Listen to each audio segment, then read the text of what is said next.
Hello everyone, welcome to Techies on Wheel. Today we will discuss in detail about the RPA Production and Support Phase. We'll discuss what is Hypercare Phase, what all are expected in support handover, and how does the go-live process works. So let's get started. In this tutorial, we are going to cover that who all are involved in this entire production support process, how the production support process works with the help of flow diagram. We'll also talk about the documents involved in these phases. We'll also discuss about the few industry best practices. If followed, it helps you for your successful go live, and also what all are required before you are ready for next stage. So let's get started. First of all, let's understand who all are involved alongside their role in the production phase. The very first team which is involved is the COE, of course, the Center of Excellence. COE is part of all the phases. We'll also discuss in detail about their roles. The other person which is involved is solution architect, the developer, the subject matter expert, which is SMEs, and the process owners. Talking about their roles and responsibilities in this phase is that COE, like of any other phase, is responsible for pod production deployment. When we say about broad production deployment and the responsibility lies with COE, reason being that any code migrations as per standard should be part of COE team. It should not directly involved by the developer or the solution architect involved in that process. So the broad production deployment should be ideally part of COE team or migration team. The second task or responsibility lies that the COE needs to do first level of sanity test for pod production run. When I talk about the sanity test can be of different types.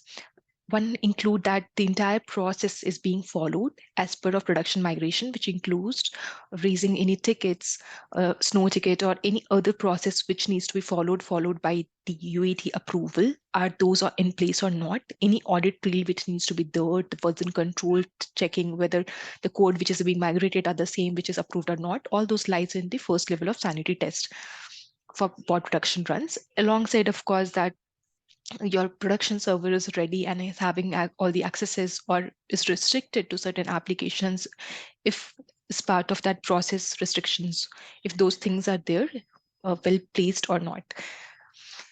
Then the bot inventory management is also part of COE, where any new bot which is being deployed should be also looked from the purview of adding it into inventory. There could be reusable bots as well, which also needs to be maintained by COE. So these are the basic responsibilities of the COE in production phase.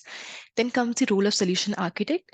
The second level of sanity test is performed by solution architect, which is the first level of sanity test followed by the version controls checks, whether the code lies in place, or the scripts which were there, it remains the same as of what was approved in UAT or not. Any pre-configuration which needs to be done are already in place or not in production servers. These all sanity test needs to be done by solution architect as per standard procedure. But in certain organizations, solution architect alongside developer complete or compile this sanity test. But we, as an industry practice, restrict developers to include in the sanity test unless certain information is required, considering the sanity test is a kind of full proof that whatever is being deployed is as per standard and no changes has been done in the lower environment before migrations.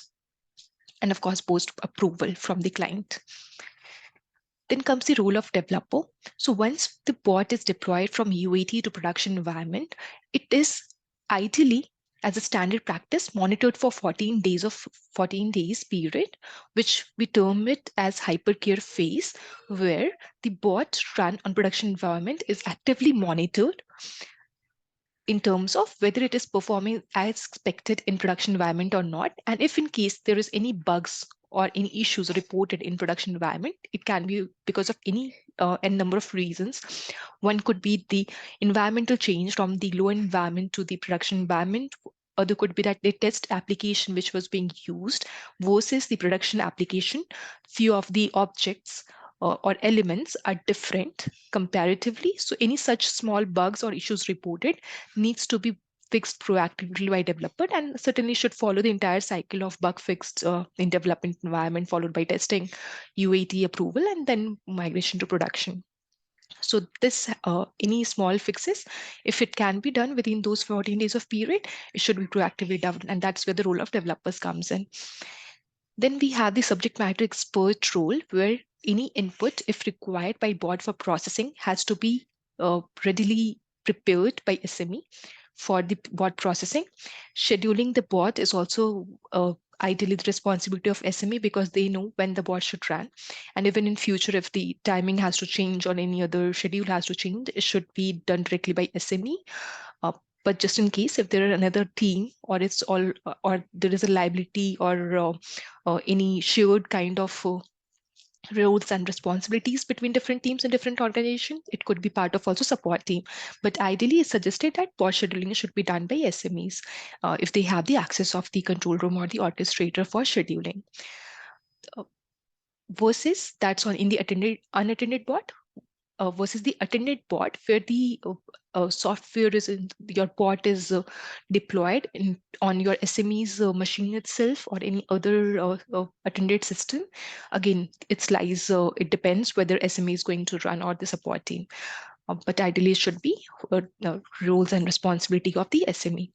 Then we have the bot performance validation, like we talked about the hypercare phase, which is of 14 days. So it's the responsibility of SME to verify the cases processed in production environment. Are those cases being processed as expected or not? Is there any issues or any change in deviations in the steps of bot? Is there any step being missed, or bot is not performing anything as expected? It should be reported. And again, the role of developer, solution architect, all comes in picture for development, testing, the bug fixes testing, UAT approval, and then production migration. So it's again the sole responsibility of SME to perform the validations on the SME, because the cases, because it's production case. And what very important point here is that production cases has SMEs only have the accessibility of it. Neither developer nor the business analyst would be having access to the production environment. So again, it remains with the client or the business for whom you are doing the development. Then the roles of process owner comes in picture, where if any change reported, so there is one set which is bugs, and there could be another set which is change, where the SME observed that in production environment they have missed one step, or maybe they need to add another step in the entire process that was missed due to any reason. And if any such changes also comes up, including bugs, it has to go through proper change management process. So this process management has to be done by process owner, and the sole responsibilities of development, testing, and other things remains as it is in the earlier, as we discussed in the earlier phases and previous videos. So change management is something where the process owner's roles comes in picture, documenting the change and taking it to the other team members. And then the client and stakeholders communications also lies in the purview of process owners. So we discussed in detail about who all are involved and alongside their roles and responsibilities in production phase. Now let's move forward and see how this entire production support process works alongside with the help of a flow diagram, which again I've taken in reference from Automation Anywhere, because I found it really useful, and this might help you get more detailed insight onto what I was trying to explain in the earlier statements. So to get started with, very first thing which we have is that UAT sign-off, which was part of the earlier phase which we discussed. Once we have the UAT sign-off from the client, the bot deployment initiates. That's where the role of COE comes in picture here. In what happens is that bots are deployed in production, which is control room, and this is part of the COE. If you see here, the screen box, this is part of the COE, and the primary test on the bots are performed by COE, whether it's working as expected, just as whatever pre-configurations were done, it's there or not, the version controls and everything, which is being, which we discussed about the first level of sanity test. is being performed by COE. Once we have the bot deployed, the second level of sanity test is performed by the solution architect here. Once the solution architect performs the sanity test, he or she makes a decision here that primary or secondary test was successful or not. If it was not, then of course, if there is any bugs or issue, that needs to be fixed by developer. And then again, the sanity test needs to be performed until and unless everything is also as expected in the post-deployment of the bot. So once we have this all tests successfully completed, that's where the role comes where the bot goes live. Once your bot is live, the SME comes in picture and they schedules the bot and monitored for 2 weeks. This is the 2 week where we were talking about the hypercare phase. So for this 2 weeks, bots are monitored closely for any issues or bugs found or not. Hypercare test results are being shared or should be shared on daily basis. So if the test results are successful, then we are good for next stage. But if in case there is some issues found, then again, the role of developer comes in picture for bug issues and fixes. When I say about the bug issues and fixes, this particular phase includes the entire CR process. The CR process, but in some organizations, it is cut short that any bugs or issues fixed, it can be directly done. Some organizations follows it that it can be directly done in production environment in certain scenarios with exceptional approval. See, when your test environment is having a different element versus bots in production environment, then there is no way you can mimic that scenario in the lower environment. In those kind of exceptional scenarios, it's the responsibility of process owner where he or she takes permissions or approvals from client to direct changes in production environment. And once the changes are done and is tested in monitored way, the developer license are removed and then the hyper test resumes. So this is one of the exception scenario, which is also part of the interview question some people ask. One has to be very vigilant. Production environment should not have a developer license, but then in this kind of exception scenario, it is the need of an hour and should be provided for those changes.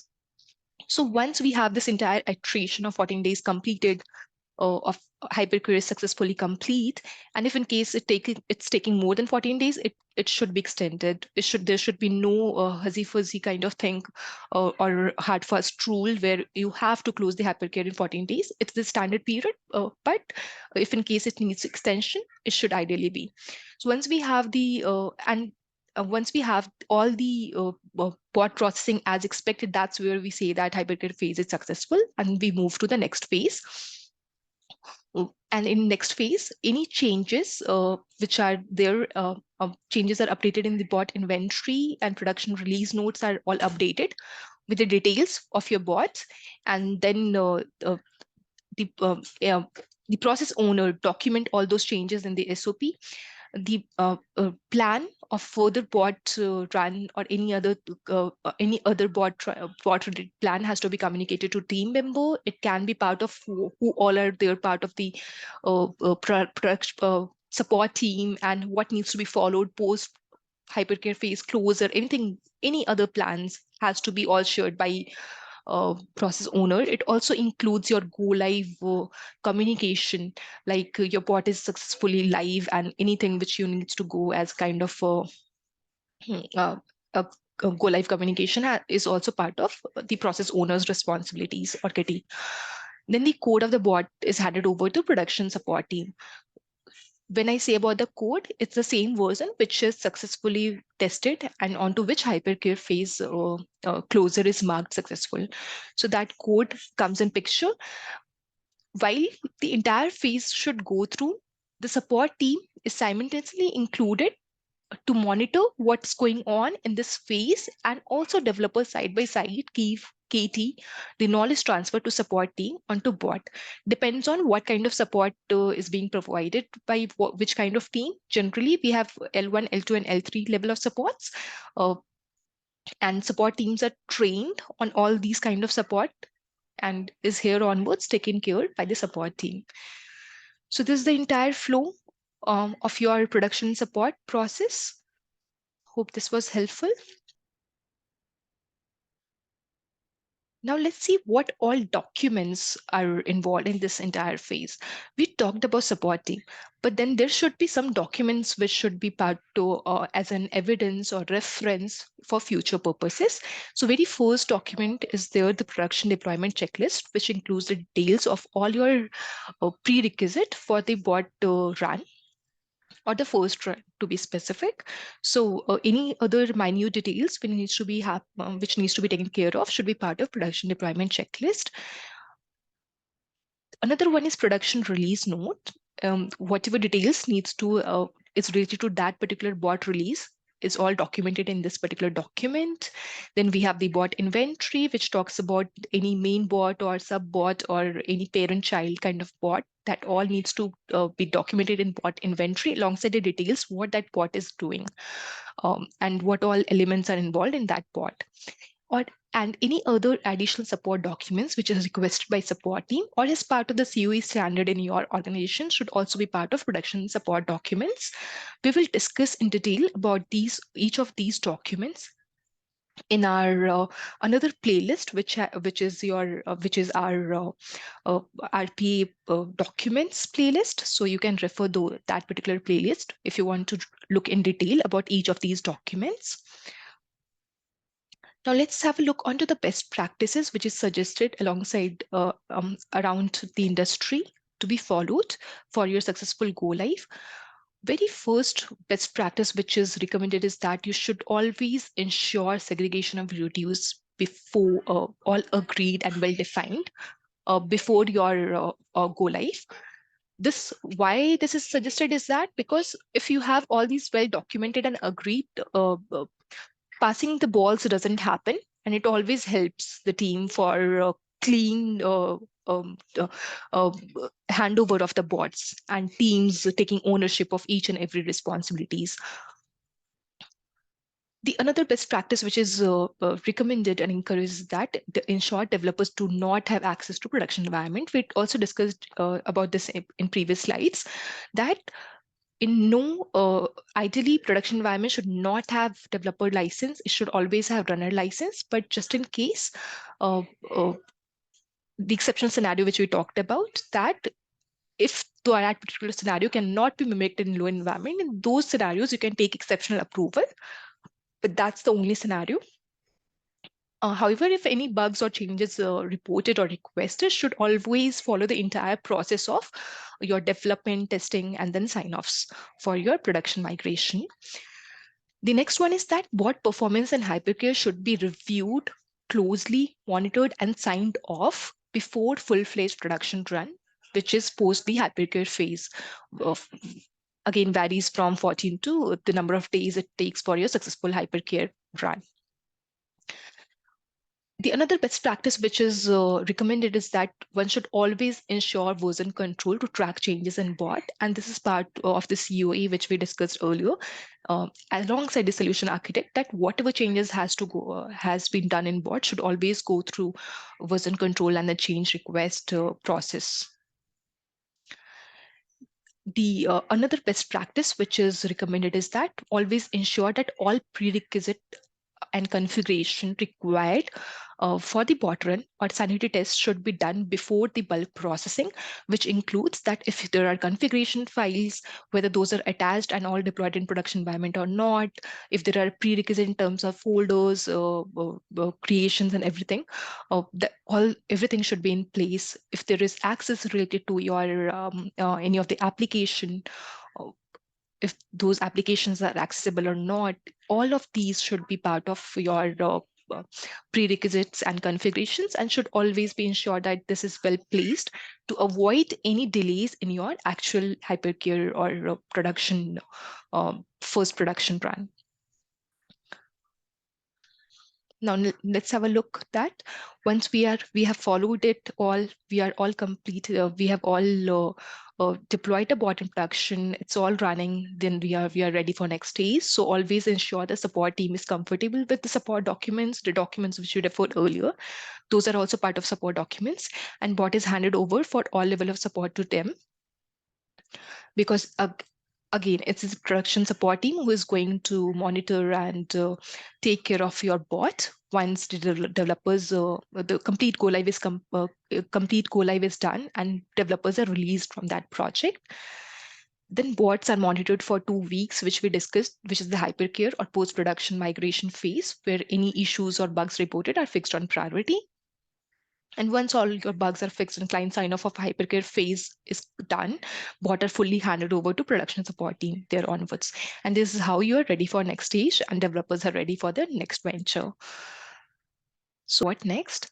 In our next videos, we'll try to work upon a real use case to help illustrate how actually the entire RPA lifecycle works. We'll pick up a use case and we'll work through from all the angles, starting from your process owner, which is the business analyst, SMEs, developer, solution architect, until the go live phase. So stay tuned. Till then, keep learning, keep growing, stay happy and stay healthy. Thank you, everyone. Have a good day.